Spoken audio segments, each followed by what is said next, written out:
expliquez-nous un petit peu le principe du musée. Alors, mon idée, c'était de rassembler le maximum de publicités qui ont été faites spécialement pour le savon et aussi pour le shampoing. Au départ, mon idée, c'était de récupérer des affiches pour le mettre dans le magasin de la savonnerie. Et puis, je me suis rendu compte que je rentrais dans un domaine incroyablement riche. D'abord parce qu'il y a eu une explosion de la production du savon au début du XXe siècle. Au moment où Pasteur a réclamé plus d'hygiène dans les populations, donc on a commencé à s'intéresser. Avant, je voyais qu'on se lavait assez peu, on lavait le linge, on se lavait assez peu. Et puis, à travers 2 ou 3 affiches, j'ai découvert que je rentrais dans un domaine historique. Historique pourquoi ?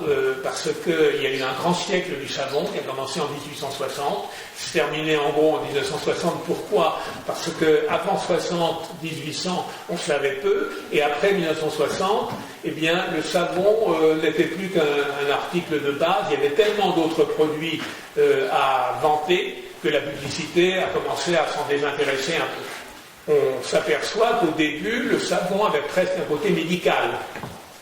J'ai trouvé une affiche aux États-Unis qui montre un savon qui s'appelle Cuticura, qui veut dire soin de peau. Et quand on lit la mode d'emploi, on s'aperçoit que c'était pour se débarrasser de ces pustules et de ces écrouelles. C'est absolument étonnant, comme c'était un savon dermatologique avant l'heure.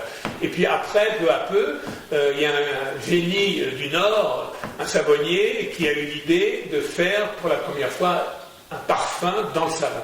C'était la violette. Et puis, il a eu une chance incroyable, c'est que la violette, peu de temps après, on a su la faire d'une façon synthétique et chimique. Donc, tout le monde s'est emparé de cette nouvelle molécule et les savons à la violette ont envahi le marché. Voilà. Vous avez une collection assez impressionnante de publicités, mais aussi d'objets, oui. d'affichettes, etc.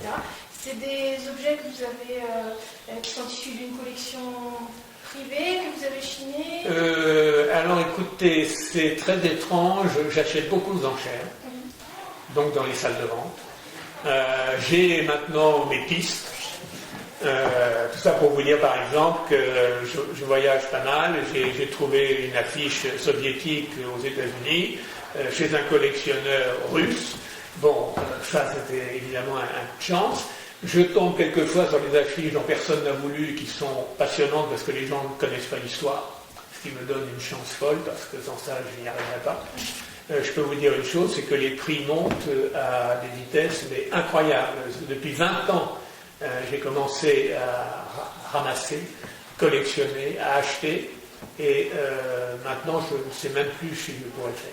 Il y a eu un gros travail de restauration des œuvres, de certaines œuvres. Certaines œuvres qui étaient très très abîmées, parce que c'est du papier ou du carton, c'est très fragile.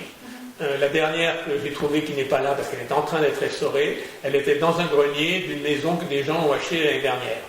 Ils ont trouvé dans un grenier et ils savaient que, parce qu'évidemment maintenant j'ai des réseaux, et c'est quand même le seul musée qui existe en Europe consacré à la publicité pour le savon. Donc ça se sait.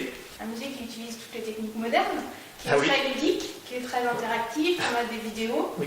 on a des panneaux explicatifs, donc ça c'est oui. intéressant, et puis ça intéresse les enfants, j'imagine aussi. Oui, ça intéresse pas tous les enfants, bon, tous les enfants, ne serait-ce que la vitrine du Razak, bon, il passe quand même un peu à côté, mais c'est vrai que je souhaitais avant tout que, en plus d'une collection, ça soit un grand documentaire.